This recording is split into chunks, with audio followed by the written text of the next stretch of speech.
Hello বন্ধুরা, আসসালামু আলাইকুম। বন্ধুরা, আমরা ইউটিউব বা ইন্টারনেটে অনেক ধরনের ভিডিও দেখতে পাই, যে ভিডিওগুলোতে দেখানো হয় যদি সঠিকভাবে এসইও করে ভিডিও আপলোড করা হয় তাহলে সেই ভিডিও ভাইরাল হবে বা ভিডিওতে প্রচুর ভিউজ আসবে। কিন্তু রিয়েলিটি কি হয়? আমরা সব কিছু 100% প্রপারভাবে এসইও করে ভিডিও আপলোড করার পরও সেই ভিডিও ভাইরাল হওয়া তো দূরে থাক, ওই 10, 20, 50, 100 বা সর্বোচ্চ 500টা ভিউজ এসে থেমে যায়। এর কারণ কি? তাহলে আমরা কি ধরে নিব যারা এসব কথা বলছে তারা কি মিথ্যা বলছে? না বন্ধুরা, তারাও 100% মিথ্যা বলছে না। কারণ আপনি যখন একটা ভিডিও ঠিকঠাকভাবে এসইও করে আপলোড করেন, তখন আপনার ভিডিওতে ভিউজ আসার চান্স অনেক বেড়ে যায়। কিন্তু তার মানে এটা না যে আপনি আপনার ভিডিওতে এসইও করে দিলেই আপনার ভিডিও একদম ভাইরাল হয়ে যাবে। বন্ধুরা, এখানে অনেকগুলো বিষয় কাজ করে। এরকম অনেক ভিডিও আছে যে ভিডিওগুলোতে আপনারা দেখবেন কোনো ধরনের এসইও করে আপলোড করা হয়নি, কিন্তু সেই ভিডিওতে লাখ লাখ ভিউজ চলে আসছে। আবার এরকম অনেক ভিডিও আছে যে ভিডিওতে প্রপারভাবে এসইও করার পরও 100টা ভিউজও আসেনি। তাহলে এখন কি করার? তো বন্ধুরা, এই ভিডিওতে সেই বিষয়গুলো নিয়েই আমরা আলোচনা করব যে কোন ভিডিওকে কিভাবে এসইও করলে ভালো ভিউজ পাওয়া যাবে, আর কোন কোন ভিডিওকে এসইও করলেও কোনো লাভ হবে না। অর্থাৎ আমাদেরকে আগে এসইওর প্রকৃত মানেটা কি সেটা আগে জানতে হবে। তাই বন্ধুরা, আজকের ভিডিওটা খুবই ইনফরমেটিভ হতে যাচ্ছে। এজন্য ভিডিওটি একদম স্কিপ করে দেখবেন না। আর আমার চ্যানেলে যদি আপনারা নতুন হয়ে থাকেন তাহলে অবশ্যই আমার চ্যানেলটি সাবস্ক্রাইব করতে ভুলবেন না। সঙ্গে বেশি বেশি লাইক, কমেন্ট, শেয়ার করবেন। আর যারা আমার ফেসবুক পেজ থেকে ভিডিওটি দেখবেন তারা অবশ্যই ফলো করে পাশে থাকবেন। কেননা আপনারা পাশে থাকলে মোটিভেশন পাওয়া যায়, ভিডিও বানানোর আগ্রহ বাড়ে। তো বন্ধুরা, এসইও মানে কি? এসইও মানে হচ্ছে সার্চ ইঞ্জিন অপটিমাইজেশন। আর এটা আমরা মোটামুটি সবাই জানি। কিন্তু সার্চ ইঞ্জিন অপটিমাইজেশন এটার আসল অর্থ কী? সার্চ ইঞ্জিন হচ্ছে একটা প্রোগ্রাম বা সফটওয়্যার যেটা দিয়ে আমরা ইন্টারনেটের মাধ্যমে যে কোনো বিষয় খুব সহজেই খুঁজে পাই। আর অপটিমাইজেশন কথাটা আসছে অপটিমাইজ থেকে, যার অর্থ কোনো কিছুকে সঠিকভাবে কার্যকরী করে তোলা।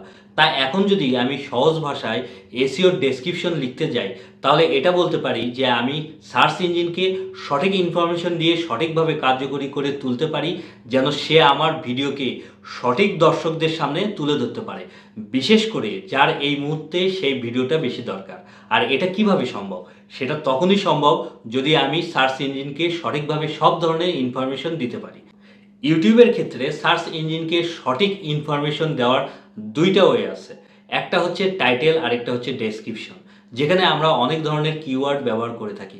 কিন্তু এখন কথা হচ্ছে আমরা তো আমাদের ভিডিওর ডেসক্রিপশনে অনেক অনেক কিওয়ার্ড ব্যবহার করে থাকি, কিন্তু তারপরও আমাদের ভিডিওতে ভিউজ আসে না। এটার কারণ কি? দেখা যায় আপনার ভিডিওতে অনেক সুন্দরভাবে এসইও করার পরেও ভিডিওতে তেমন ভিউজ আসে না। এখানে আপনাকে দুটো জিনিস বুঝতে হবে।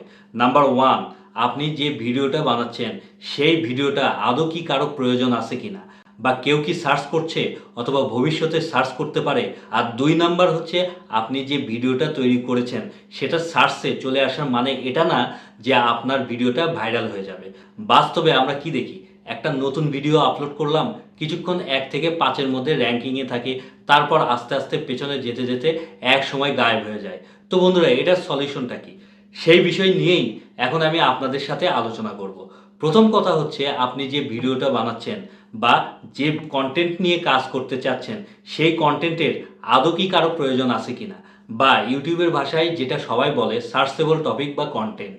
তো এখন আপনার কন্টেন্টটা সার্চেবল কিনা সেটা বুঝবেন কিভাবে?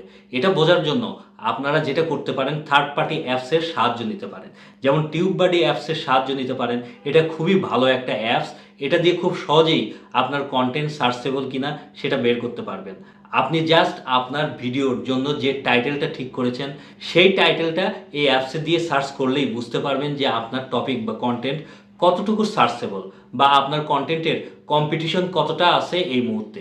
সব কিছুই আপনি এখানে দেখতে পারবেন, জানতে পারবেন। সাথে এটাও জানতে পারবেন যে আপনার টপিকের রিলেটেড কিওয়ার্ডগুলো কী কী, এবং সেই রিলেটেড কিওয়ার্ডগুলো পরবর্তীতে ডেসক্রিপশনে ব্যবহার করে আপনার ভিডিওকে সুন্দরভাবে এসইও করতে পারবেন। তাহলে বন্ধুরা, আপনারা টিউববাডি এই অ্যাপসের মাধ্যমে খুব সহজেই বুঝে নিতে পারবেন যে আপনি যেই কন্টেন্ট তৈরি করতে যাচ্ছেন সেটা অ্যাকচুয়ালি মানুষের কতটুকু প্রয়োজন আছে, বা সেটা সার্চেবল কন্টেন্ট কিনা। এতটুকু রিসার্চ অবশ্যই আপনাদেরকে করে নিতে হবে যে কোনো ভিডিও তৈরি করার আগে। এছাড়াও আপনারা আরেকটা কাজ করতে পারেন, সেটা হলো সরাসরি ইউটিউব অফিসিয়াল অ্যাপসে গিয়ে তারপর সার্চ অপশনে আপনার টপিক বা টাইটেলটা লিখবেন, তাহলে দেখবেন আপনার কন্টেন্ট রিলেটেড অনেক সার্চেবল কিওয়ার্ড আপনাকে শো করবে। যেমন আপনি যদি ইউটিউব চ্যানেল কিভাবে খুলবেন এটার উপর একটা ভিডিও তৈরি করতে চাচ্ছেন, কিন্তু টাইটেলটা কি দিবেন সেটা বুঝতে পারছেন না, সেক্ষেত্রে জাস্ট এই সার্চ বারে দেখেন আমি লিখলাম হাউ টু ক্রিয়েট ইউটিউব, এটা লিখতেই দেখেন অনেকগুলো সার্চেবল টাইটেল আমাকে শো করতেছে।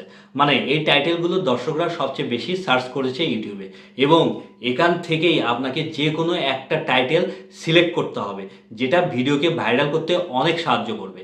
এভাবে সবগুলো ভিডিও তৈরি করার আগে আপনারা এভাবে কন্টেন্টগুলো সার্চেবল কিনা রিসার্চ করে নেবেন। এছাড়া বন্ধুরা, ট্রেন্ডিং টপিক অথবা ভাইরাল টপিক নিয়ে যদি কাজ করতে পারেন তাহলে খুবই ভালো হয়, কারণ ট্রেন্ডিং টপিক বা ভাইরাল টপিক হচ্ছে all time best searchable content. আর এই টপিকের উপর যখন আপনারা ভিডিও তৈরি করবেন এবং সেই ভিডিও সঠিকভাবে এসইও করে আপলোড করবেন, তখন আপনার ভিডিও ভাইরাল হওয়ার চান্স অনেক গুণ বেড়ে যাবে। কিন্তু এখন কথা হচ্ছে, এত কিছু করার পরও কি আপনার ভিডিও র্যাঙ্কিংয়ে 1 থেকে 10-এর মধ্যে বা 10 থেকে 20-এর মধ্যে থাকবে, বা থাকলেও কতক্ষণ সেটা থাকতে পারে? এই সব কিছু নির্ভর করে কয়েকটা ফ্যাক্টরের উপর। নাম্বার 1 হচ্ছে নোন ফেস, মানে দর্শকরা আপনাকে কতটুকু চেনে। স্বাভাবিকভাবেই আপনি যখন একটা নতুন চ্যানেল তৈরি করেন তখন কিন্তু আপনাকে কেউই চিনবে না, যার কারণে আপনার ভিডিওতে ক্লিক করবে না।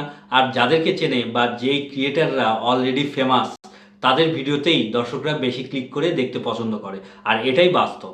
এরপর 2 নাম্বার হচ্ছে ভিউ কাউন্ট। একজন দর্শক যখন দেখে আপনার ভিডিওতে ভিউজ কম, তখন স্বাভাবিকভাবেই সে আপনার ভিডিওতে ক্লিক করবে না। যাদের ভিউজ বেশি তাদের ভিডিওতেই বেশি ক্লিক করবে যদি সেম টপিকের ভিডিও হয়, কারণ ম্যাক্সিমাম মানুষের সাইকোলজি এভাবে কাজ করে যে এই ভিডিওতে বেশি ভিউ, তার মানে নিশ্চয়ই এই ভিডিওতে ভালো কিছু আছে, তাই আমিও এই ভিডিওটাই দেখব। এজন্য নতুন চ্যানেলে যদি আপনি একটা ভালো ভিডিও প্রপারভাবে এসইও করে আপলোড করেও থাকেন, তারপরও দেখবেন বেশি ভিউ আসছে না, কারণ দর্শকরা আপনার ভিডিওতে কম ভিউজ দেখে ক্লিক করছে না, যার ফলে ইউটিউব অ্যালগোরিদম ভেবে নেয় যে আপনার ভিডিওতে দম নাই, যে কারণে অটোমেটিক্যালি আস্তে আস্তে আপনার ভিডিওটা ডাউন হয়ে যায়। তার মানে কি আমরা এটা ধরে নিব যে নতুন চ্যানেল বা ছোট চ্যানেলে এখানে কোনো চান্স নাই? না, একদমই না, এটা ভাবা যায় না। কারণ প্রত্যেক বড় বড় চ্যানেল এক সময় কিন্তু ছোট চ্যানেল ছিল। ছোট চ্যানেল থেকেই তারা আস্তে আস্তে অনেক ফাইট করে, অনেক লড়াই করে আজ বড় চ্যানেলে পরিণত হয়েছে। এজন্য আপনাদেরকে যেটা করতে হবে তা হলো ট্রেন্ডিং টপিক বা ভাইরাল টপিকের উপর ভিডিও বানাতে হবে, যে ভিডিওগুলো বেশি বেশি দর্শক সার্চ করে দেখতে চায়। মোট কথা হচ্ছে সার্চেবল কন্টেন্ট নিয়ে ভিডিও তৈরি করতে হবে, এবং আমাদের ভিডিওকে সঠিকভাবে এসইও করতে হবে। সাথে খেয়াল রাখতে হবে যেন কন্টেন্টের দম থাকে, দর্শকদের যেন ভিডিওটা ভালো লাগে, স্কিপ করে চলে না যায়। কারণ একমাত্র ভিউ ডিউরেশন বাড়লেই ইউটিউব অ্যালগোরিদম ধরে নেবে যে আপনার ভিডিওটা দর্শক বেশি পছন্দ করছে, যার কারণে ইউটিউব অ্যালগোরিদম আরও নতুন নতুন দর্শকদের সামনে আপনার ভিডিওর ইমপ্রেশন পাঠিয়ে দিবে। এজন্য আমি বলবো মন দিয়ে ধৈর্য ধরে কাজ করতে থাকেন, সাফল্য অবশ্যই আসবে। তো বন্ধুরা, আশা করি আপনাদেরকে কিছুটা হলেও বোঝাতে পেরেছি। আজকে এখানেই বিদায় নিচ্ছি, কালকে আবার দেখা হবে নেক্সট ধামাকা পাওয়ারফুল ভিডিওর সাথে। সবাই ভালো থাকবেন, আল্লাহ হাফেজ।